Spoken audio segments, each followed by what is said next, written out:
संगत जी प्रेम से बोलिए। आई साथ संगत जी एगो भोजपुरी गीत और कोशिश करत है आप लोगन के चरण में रखे खातिर। हमें आशा भी बा कि आप लोग बड़ा पसंद करी है, आशीर्वाद चाहब हम। ये रिकॉर्डिंग मीरा रोड स्टूडियो में हो रहल बा। स्टूडियो का नाम है आवारा स्टूडियो और उन्हीं की तरफ से लाइव रिकॉर्डिंग हो रहा है आपके चरणों में गीत रखने के लिए। जितने भी कलाकार यहाँ आए हैं सभी के चरणों मेरा नमन है, प्रणाम है कि इन लोगों ने इस सेवक को, छोटे से दास को आगे बढ़ने के लिए कहा कि आप चलो रिकॉर्डिंग करो गीत, क्योंकि सदगुरु माता जी के चरणों में हम सब पेश हैं। तो इन्हीं के आशीर्वाद से रखने की कोशिश कर रहा हूँ। भोजपुरी गीत सबसे ध्यान चाहा कैसे तिहला उमरिया बिताई हो, तिहला उमरिया बिताई हो, नाही कैला भजनिया। वाह भैया वाह, धन्य है आप लोग प्रभु।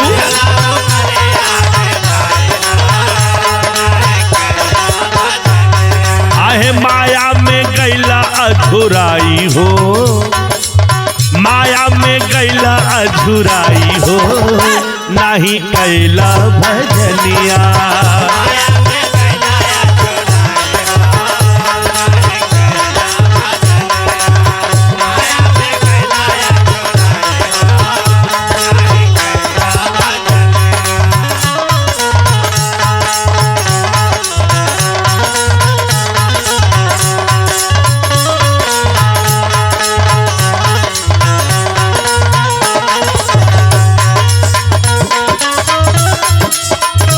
मुन्ना भैया वाह, ये हमारे स्टूडियो के बड़े प्यारे बेंजो वाले भैया हैं। बहुत बहुत धन्यवाद भैया।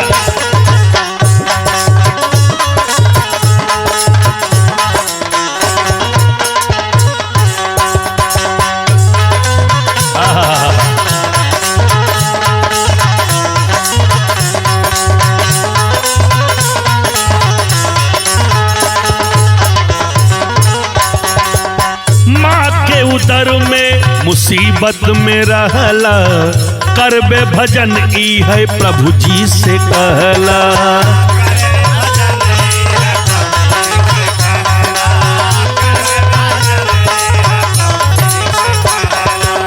माँ के उदर में मुसीबत में रहला, करबे भजन ई है प्रभु जी से कहला।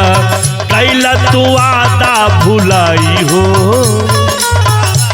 बुझात नहीं खे ना जौन कैले रहला भगवान से वादा, वो हम भूल गए जब बहरे आवा तक। लेकिन कैला तो आधा भुलाई हो, नाही कैला भजनिया।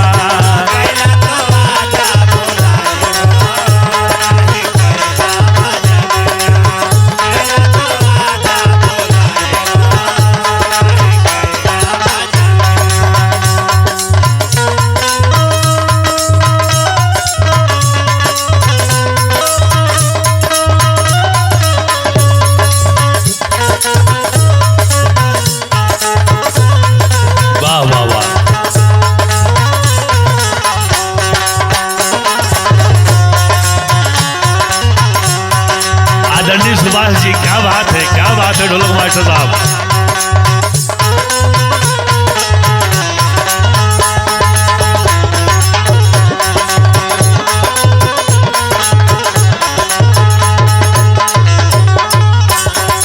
लेकिन हे बाबू, बचपन बीतल बीतौला जवानी, दुनिया में कैला बड़ी मनमानी।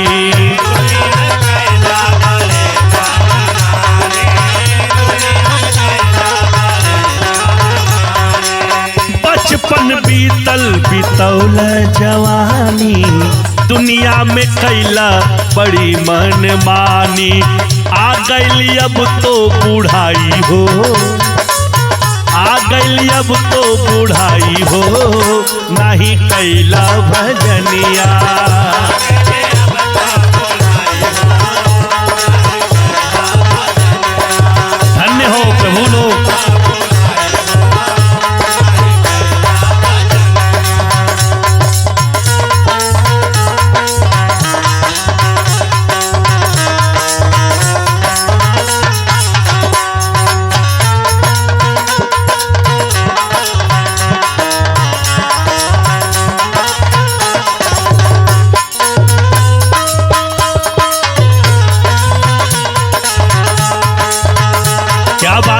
निजामुद्दीन भाईजान, वाह वाह वाह।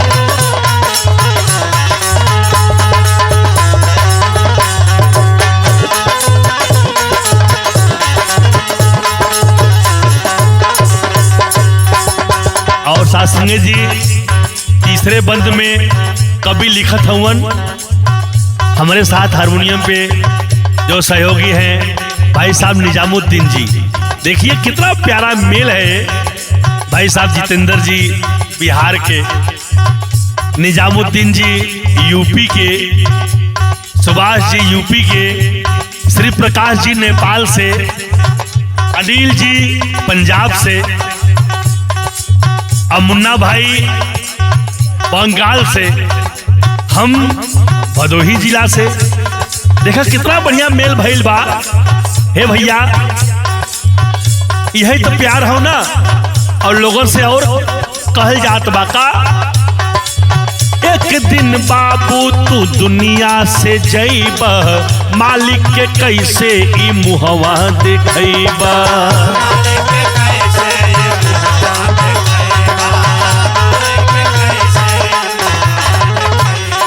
इंसान एक दूसरे का धन बटोर के एक दूसरे का सताई के सोचत है हम बहुत बढ़िया हो जाब। किसी शायर ने कहा है कि सीखी नहीं है तुमने शराफत तुम क्या जानो, सीखी नहीं है तुमने शराफत तुम क्या जानो, माँ बेटी और बहन की इज्जत तुम क्या जानो। यहाँ तो रिश्वत देकर छूट गए लेकिन वहां नहीं छोड़गी अदालत तुम क्या जानो।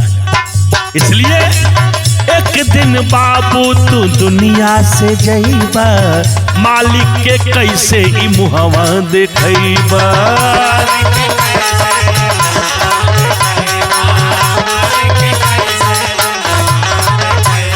अरे लोगवा कहीं ही हर जाई हो, लोगवा कहीं ही हर जाई हो, नाही कैला भजनिया।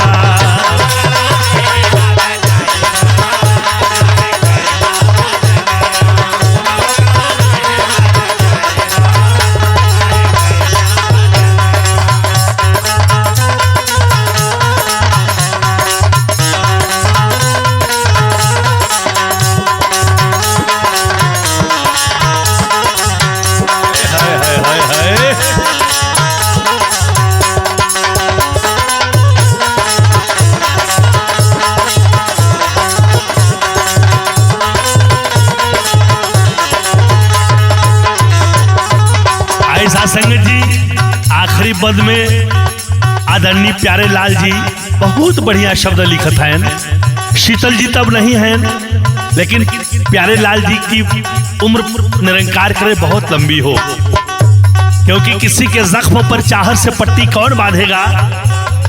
अगर बहनें नहीं होंगी तो राखी कौन बांधेगा। हमारी महफिलों में ये बड़े बूढ़े जरूरी हैं, अगर यही नहीं होंगे तो पगड़ी कौन बांधेगा।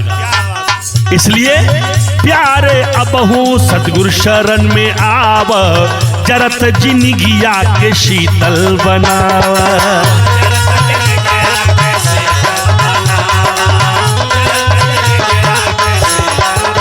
प्यारे अबहू सतगुरु के शरणी आव, जरत जिंदगिया के शीतल बनावा।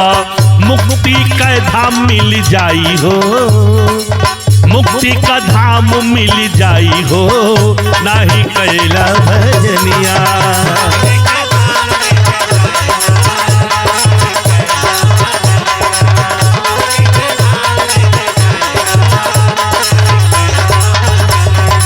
माया में गैला अधुराई हो, माया में गैला अधुराई हो, नाही कैला भजनिया।